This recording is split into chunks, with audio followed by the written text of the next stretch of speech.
Di mo, nambobola, di ba? Para pamunuan daw yung revolutionary government. Until natatagal daw yung revolutionary constitution hanggang December 31. Edi parang masahol pa sa martial law yan. Pagsamahin mo na lahat, yan ang pinaka nakakatakot na gagawin nila. Revolutionary government. Sipin mo walang dahilan. Di ba naikwento ko na sa inyo kung bakit si Mrs. Cory Aquino nung maluklok sa kapangyarihan, kung bakit nila inabolis ang konstitusyon? Mga kaibigan, meron silang dahilan. Ito walang dahilan eh. Gusto mag-revolutionary government? Anong dahilan nyo? Di ba? After which, sabi niya, election shall be held. Isip mo, mahigit 1 taon, magkakaroon ng revolutionary government. Walang karapatan ng tao. Pag revolutionary government, tandaan nyo yan. Kung merong konstitusyon, kung sino-sino pinagpapatay dito, di ba? Na walang nagawa. Lalo pa yan. Nahihilo ka ba? Naintindihan mo ba sinasabi mo? Ngayon,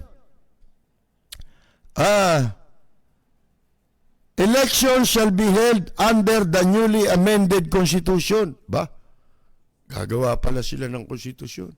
Parang magdo-drawing lang, mga kaibigan. At ang gusto nilang mamuno, si Presidente Duterte. Di legal na lahat. Legal na pagnanakaw. Legal na ang krimen. Lahat na. Legal na. Lahat ng krimen, legal na. Sila pasulatin mo ng konstitusyon. Mga kaibigan. Magkakaroon pa raw ng eleksyon. Gusto nyo na nga mag-revolutionary government, magpapa-eleksyon pa kayo. Di sira ulo nyo. Di ba? Sira ulo nitong nagpapanukala nito eh. Hindi niya naintindihan sinasabi niya eh. Halatang-halata, nang bobola siya eh. Kasi gusto niya lang mapabuti siya. Di ba? Hindi baling ang bansang ito, siguro galit na sa mundo ito eh. Sa dami ng kabiguang inabot nito sa buhay eh. Mga kaibigan eh. Ano raw yan? At yun daw eleksyon, isasagawa, idaraos sa ilalim na ng bagong saligang batas as a fundamental law of the land. In a federal form of government.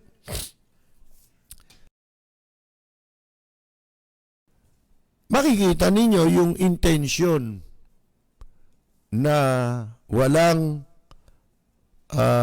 hanggat maaari lahat magawa nila para manatili sila sa puder ng kapangyarihan.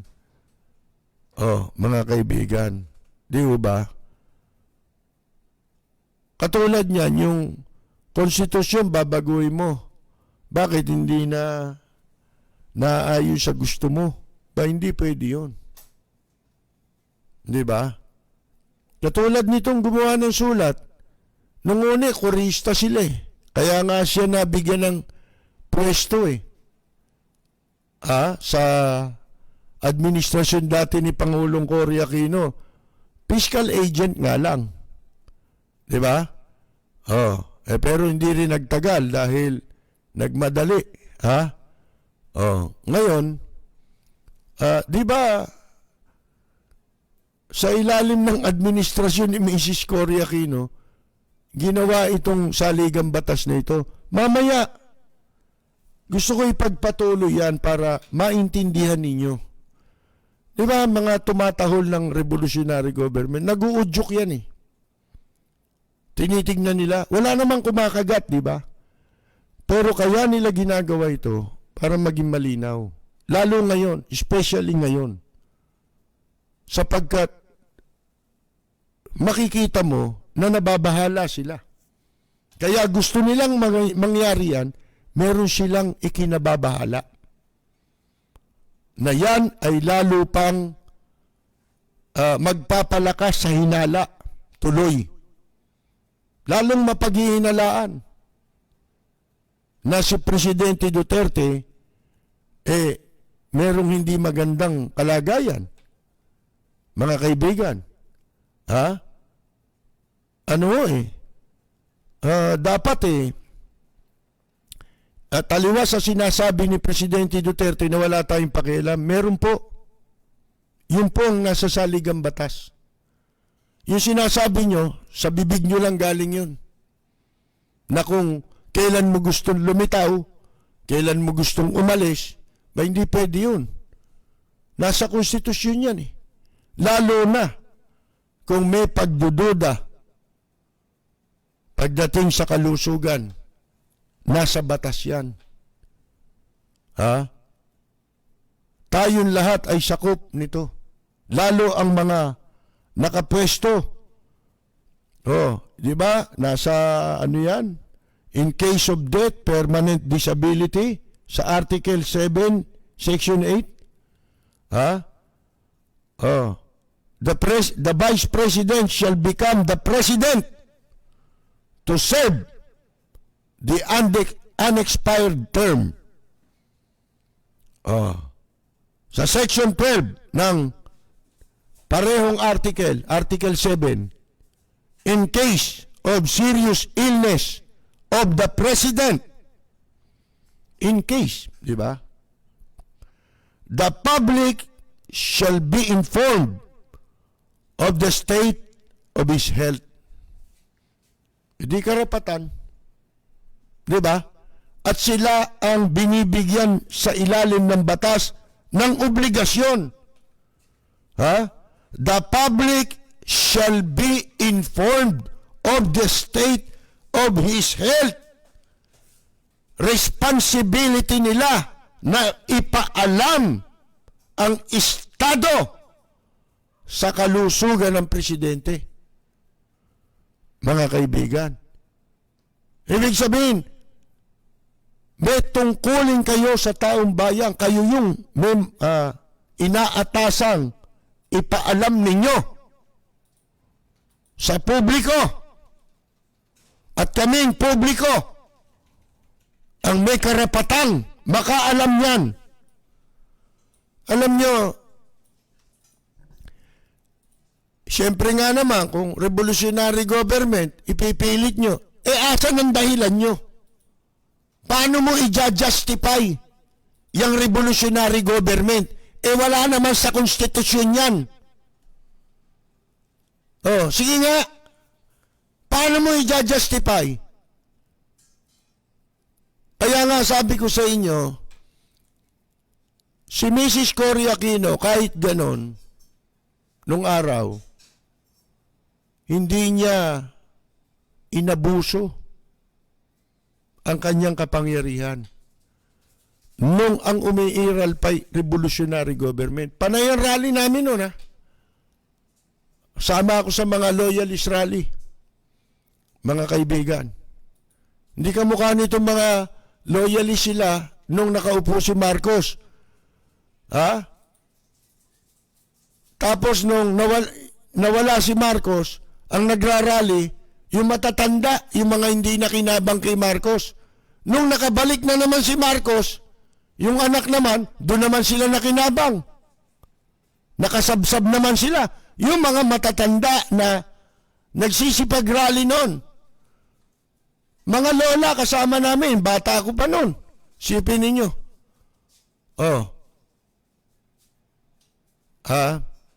Kahit ganon si Mrs. Aquino, yung gobyerno ni Mrs. Aquino noon, hindi nila, ako sinasabi ko kung ano yung ginawang mabuti, kung ano yung ginawang masama. Hindi ba? Kasi wala tayong partido eh. Bakit ako mamamartido? Hindi naman ako politiko. Bakit? Kakandidato ba ako? Hindi naman ako kandidato eh. Kaya wala tayong karapatan. At ang problema nito ngayon, hindi ito tungkol kay Marcos, hindi ito tungkol kay Cory. o sa mga Aquino, ito'y tungkol sa ating kapakanang mga Pilipino. Pare-pareho. Ang nakikiloko lang dyan sa mga revolutionary, mga federalismo, sila lang yan. Yung mga makamarcos, nalin lang kayo.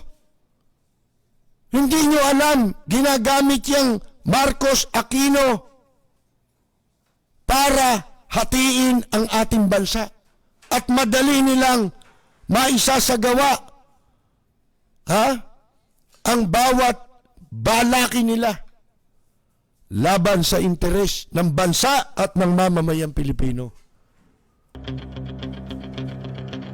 Walang preno kung bumatikos, malalim at makatwirang komentaryo. Mag-ingat ang mga politikong gumagawa ng kalokohan at baka kayo ay tamaan ng Rapid Fire! Sa panahon ni Mrs. Cory Aquino, nung si Mrs. Cory Aquino na ho ang nalagay sa kapangyarihan dahil umalis na si Presidente Marcos, di ba? Wala na rito. Binaliwala na nga eh. Habang nanunumpa si Presidente Duterte, si Marcos, nanunumpa na rin si Cory Aquino sa Green Hills. Mga kaibigan, Supreme Court Justice si Justice Tihanki, Associate Justice ng Supreme Court ang nagpasumpa kay Mrs. Cory Aquino sa Club Pilipino. Bakit nila pagkaalis ni Presidente Marcos, nagdeklara ng revolutionary government si Mrs. Cory Aquino? Kasi po, ang tunay na nanalo sa proseso ng eleksyon, si Marcos yun. Ano ba yung proseso ng eleksyon? Di nagbilangan ng boto, ipoproklama yung nanalo. Di ba? Yun ang proseso eh. Kahit naman ngayon, ganun, di ba? Pagka ibinoto ka, ipoproklama ka kung ikaw yung nanalo. Ngayon, Constitution yun. Constitutional mandate yun. Ang problema, si Mrs. Cory Aquino noon, walang tinutuntungang legalidad yung kanyang presidency. Mga kaibigan. Kumbaga de facto president at that time si Mrs. Cory Aquino. Kaya ang ginawa para maging legal, magkaroon ng legality ang kanyang presidency, inabolish ang konstitusyon. Mga kaibigan, para maging legal ang presidency niya. Wala siyang tinutuntungan na batas Lumalabas de facto president si Mrs. Cory Aquino noon. Kaya idiniklara ang revolutionary government at agad siyang pumili ng mga delegado ng miyembro ng Constitutional Commission para sumulat ng panibagong saligang batas. Mga kaibigan. Pero in between, bago maratify ang saligang batas, mga kaibigan, hindi inabuso ni Mrs. Cory Aquino ang kanyang kapangyarihan. Kung tutusin mo nga, malambot si Cory. Diba? Ang problema, si Mrs. Cory Aquino napaligiran ng mga walang ya, ng mga oportunista. Kamukha ngayon. Ganon din ang nangyari ngayon sa administrasyon ni Presidente Duterte. Kaya ako, simula pa lang ilang buwan pa lang, nawala na ako ng gana Alam ko na eh. Napanood ko na eh, kumbaga sa pelikula eh. Oh. Hindi nag-abuso si Mrs. Cory Aquino na gamit yung revolutionary government. Paano mong pagtitiwalaan ang isang administrasyon na baguhin ang saligang batas, alam mong mag-aabuso sila. Lalo na yung mga kasama niyan.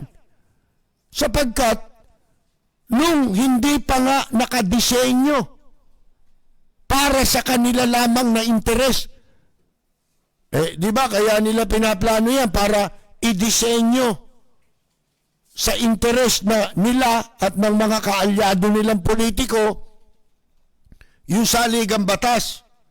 Kumbaga, tatahiin nila parang damit na kasya sa kanila, na magkakasya lang sa kanila. Hindi para sa bansa at sa mamamayan yung konstitusyon na binabalak nila. Sapagkat ang motibo ron ay igiit ang kanilang sarili sa poder ng kapangyarihan. Mga kaibigan, yun lang isang maganda lang na nangyari ha. Isa sa magandang nangyari sa administrasyon ni Mrs. Cory Aquino. Hindi niya inabuso yun. May nag-abuso, di ba? Yung si bagay, ano na to eh, may konstitusyon na nun ha, nag-abuso pa rin. Yung si Alcuaz, yung Linggoy Alcuaz, na dati commissioner ng National Telecommunication. Kalahin ninyo, isinara yung himpilan na DCME.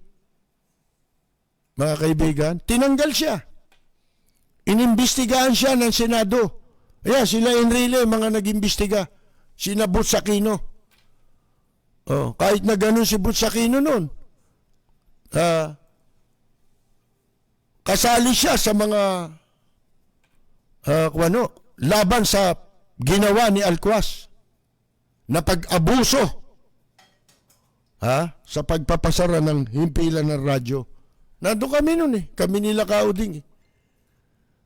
Ako, madaling araw ang programa ko eh. 5:30 to 6 eh. Mga kaibigan. Ngayon eh, eto walang dahilan eh. Anong dahilan mo? Di ba nanumpa ka pa nga dyan sa konstitusyon na yan eh.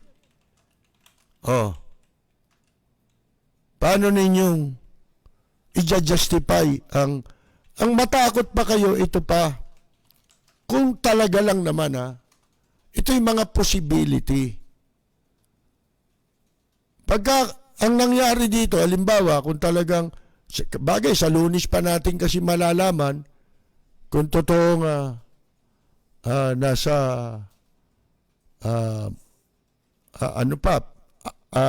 physically fit si Presidente Duterte, mentally, physically, na makapamuno ng bansa. Kasi wala na eh. Hindi natin napagkikita, ibang nagsasalita. Temo, yung sinasabi lang ni Roque, buhol-buhol eh. Perpetual isolation, sabi naman ng isa, hindi ito. Sipin mo yan. Sila ang sumisira sa sinasabi nila. Kaya masisisi mo ba ang publiko na mangamba, mabahala? Sapagkat alam naman nating hindi makabubuti sa bansa. Di ba? Halimbawa, meron talagang mangyayaring ganyan. Kasi ang isa sa pinipigilan nila raw, usap-usapan, wag makaupo si Vice President Leni Robredo. Hindi pwede yun. Labag sa Constitution yun.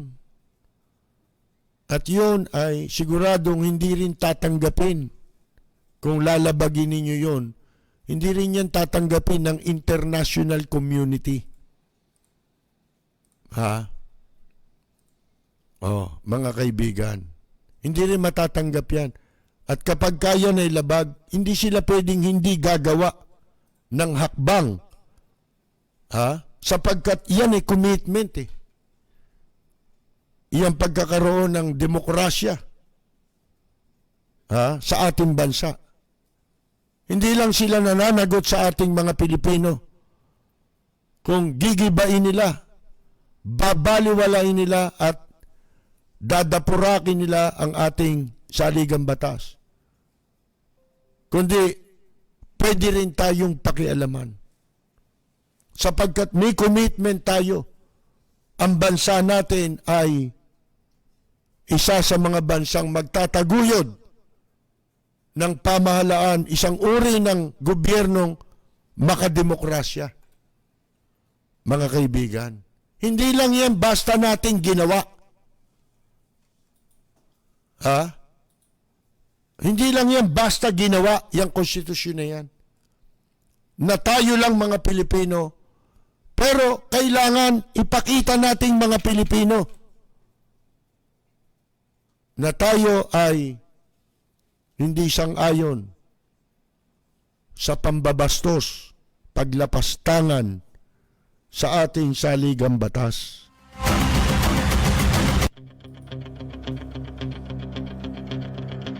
Walang preno kung bumatikos. Malalim at makatwirang komentaryo.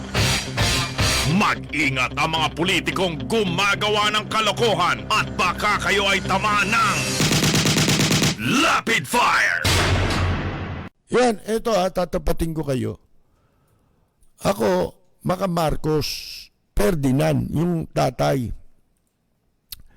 Pero, komentarista ako, hindi ko pwedeng ikompormiso ang katotohanan sa politika. Kung ano yung magandang ginawa nila, pwede kong banggitin. Ano yung magandang ginawa nila, Cory, pwede kong banggitin. Yung pangit, pwede ko rin banggitin. Diba? Kasi hindi naman ako politiko eh. Hindi naman ako kapartido, kasali sa partido nila. Bakit ako mamamartido? Diba? Sa akin, yung rule of law, doon tayo lahat. Hindi ka magkakamali pag nandun ka sa rule of law. Ang nagkakamali, yung humihiwalay sa rule of law. Yun ang magkakamali, mga kaibigan. Mag-ingat kayo sa mga nagpapanggap. Hindi ba? Kung sino ang nasa panig ng batas, doon tayo.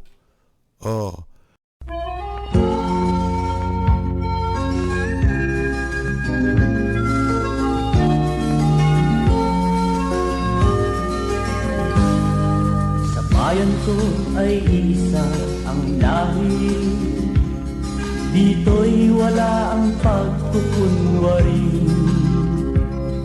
Hindi padadaig, sadyang kilala sa daigdig. May pagkakaisa sa bawat nais. Ang bayan ko'y punong-puno ng yaman.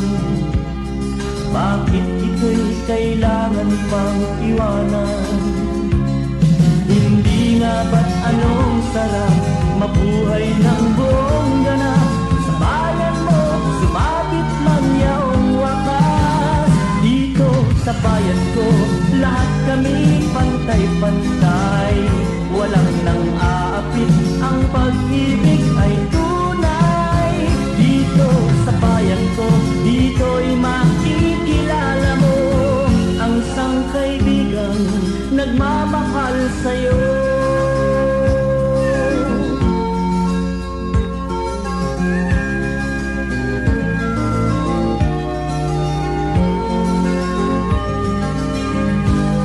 Ang bayan ko'y punong-puno ng yaman.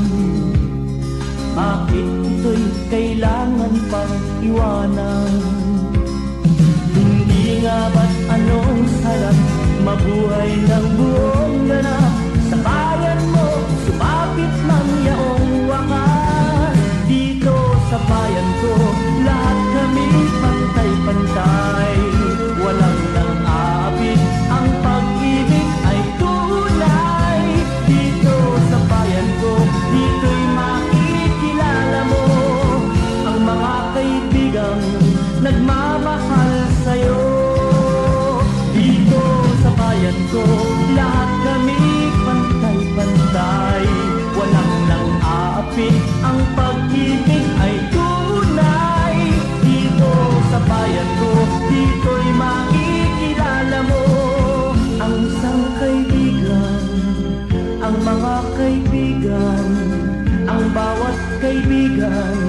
na